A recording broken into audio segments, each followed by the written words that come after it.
Tudo começou numa madrugada fria de inverno. Foi a primeira vez que Daniel ouviu. Era um som fraco, quase imperceptível, como se alguém estivesse arranhando o teto do quarto dele, bem devagar. Não era o estalo normal da madeira velha da casa, nem o uivo do vento.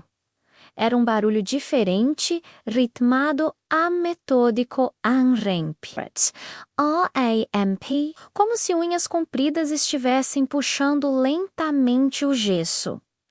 No começo ele tentou ignorar, pensou que talvez fosse um rato, ou quem sabe um pássaro que ficou preso no telhado antigo. Mas no dia seguinte, quando foi verificar, não encontrou nada, nenhuma abertura, nenhum ninho, nenhum sinal de bicho. A única coisa que encontrou foram 3 riscos compridos e finos no teto, exatamente acima da sua cama. Era como se algo estivesse, de fato, tentando entrar. Com o passar dos dias, o barulho foi ficando mais ousado, mês e confiante. A coisa mais estranha era que o som parecia segui-lo. Sempre que Daniel se movia pelo apartamento, da sala para a cozinha, da cozinha para o corredor, o som o acompanhava, sempre vindo do teto, exatamente acima da cabeça dele.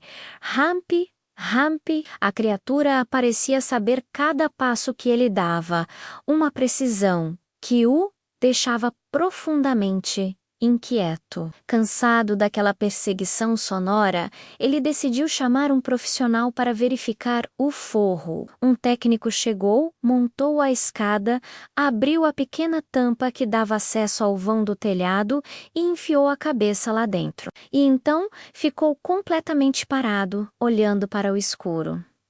Daniel, impaciente, perguntou lá de baixo. E aí? Tem alguma coisa aí? O técnico desceu um degrau, engoliu em seco e disse: Olha, senhor, é melhor o senhor mesmo ver isso. Daniel subiu a escada, apreensivo, olhou para dentro do forro escuro e empoeirado. Mas não viu nada.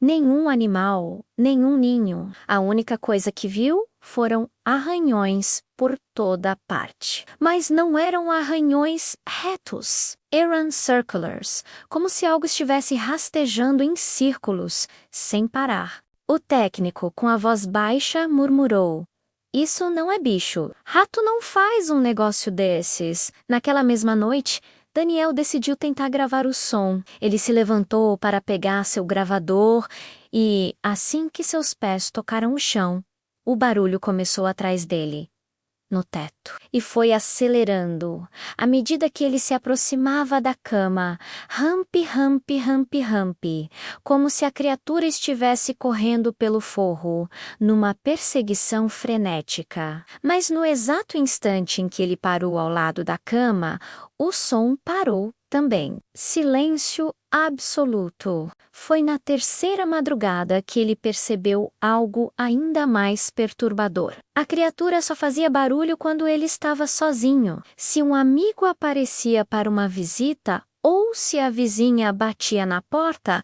o silêncio era total. Era como se a coisa estivesse observando, sabendo exatamente quando ele estava vulnerável, esperando. Exausto e com os nervos à flor da pele, Daniel decidiu que não ia mais fugir. Ele ia enfrentar aquilo, deitou-se na cama, de barriga para cima, e ficou olhando fixamente para o teto escuro. As horas se arrastaram. 1 da manhã, 2 da manhã, nada. O silêncio era tão pesado que chegava a doer nos ouvidos. E então, exatamente às 3:03 da manhã, algo se projetou das sombras. Não era um som, era um movimento. Uma silhueta se moveu atrás da fina camada de gesso, fazendo pequenas ondulações, pequenos afundamentos, como se dedos muito compridos estivessem empurrando o material por dentro. Ele viu claramente, por um instante, o contorno de uma mão com dedos demais, muito mais dedos do que qualquer mão humana deveria ter. O gesso estalou e a ponta de um daqueles dedos começou a romper a superfície. Daniel saltou da cama e fugiu do quarto, batendo a porta atrás de si. Foi por puro acaso que ele descobriu a fraqueza da criatura. Desesperado, correndo pelo apartamento, ele acendeu a luz forte da sala e, no mesmo instante, o som diminuiu, ficou mais tímido, recuado. Curioso, ele apagou a luz. O som voltou, mais agressivo e mais alto. A luz.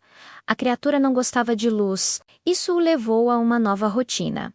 Dormir com todas as lâmpadas da casa acesas, o apartamento parecia uma árvore de Natal, mas era o único jeito de ter um pouco de paz. Mas na terceira noite dessa vigília iluminada, a energia caiu. Não só no apartamento dele, mas na rua inteira, Umblicote Total. A escuridão o engoliu.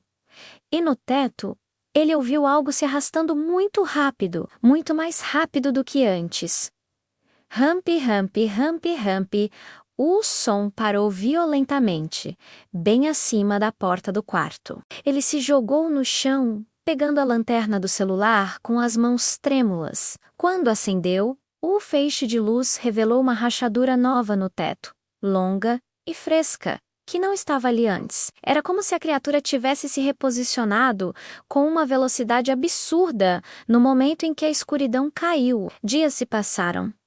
Daniel mal dormia, mal comia. Até que uma manhã, ele acordou com uma sensação estranha. A casa estava completamente silenciosa. Um silêncio total, antinatural, sem o barulho do vento, sem o som dos vizinhos, sem o zumbido da eletricidade. E então, um toque suave vindo do teto. Depois, um segundo toque, como se algo estivesse batendo de leve, mas de dentro para fora. E então o gesso começou a ceder a se abrir lentamente. No meio da fenda que se formava, um olho enorme apareceu, redondo, úmido, com uma pupila vertical, reptiliana.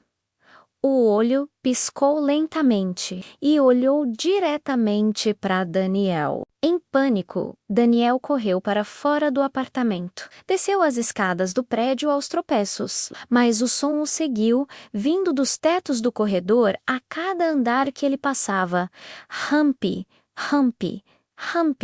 Ao chegar no térreo, as lâmpadas do hall começaram a piscar freneticamente, até que uma a uma explodiram, jogando cacos de vidro para todo lado. Quando ele finalmente abriu a porta principal, a porta que dava para a rua, para a liberdade, ele viu algo que o fez congelar. No teto da área externa do prédio, o gesso estava completamente quebrado em vários lugares. Havia marcas de arranhões por toda a extensão, como se a criatura tivesse se arrastado por todo o caminho, procurando uma saída, caçando-o, como um inseto gigantesco preso em uma caixa, procurando desesperadamente por ele. Desesperado, sem ter para onde ir, ele voltou para o apartamento. Decidiu que, se fosse sua última noite, ele teria uma prova. Ele pegou seu celular, ligou a câmera, posicionou o aparelho virado para o teto e tentou dormir. Às 3h17 da madrugada, o barulho começou de novo, mas não era só o arranhar. Havia algo mais. Um sussurro, uma voz arrastada, gutural, como alguém tentando puxar o ar por um pulmão cheio de líquido, e repetia uma única palavra: Daniel. A criatura sabia o seu nome.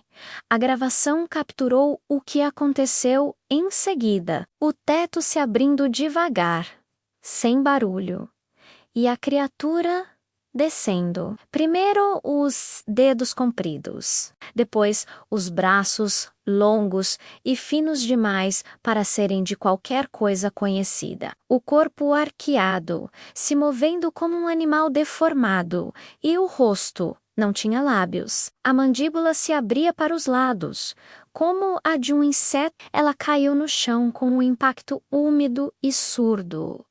Daniel nem teve tempo de gritar. A gravação termina ali, com um som abafado de algo se arrastando pelo chão. Quando a polícia finalmente entrou no apartamento dias depois, alertada pelos vizinhos, não encontraram Daniel. O lugar estava vazio. A única coisa no quarto era o celular dele, ainda ligado, com a bateria no fim, apontado para o teto. E no teto havia arranhões recentes. E a impressão clara de algo com quatro membros muito longos, que se arrastou do centro do quarto até a janela aberta. O caso foi arquivado como desaparecimento. O apartamento foi alugado novamente, mas os novos moradores dizem que, em algumas noites, quando tudo está quieto e as luzes se apagam, eles ouvem um som fraco vindo do teto. R-A-M-P, hemp, como se a criatura voltasse de vez em quando para verificar se o novo morador está dormindo ou se está acordado, esperando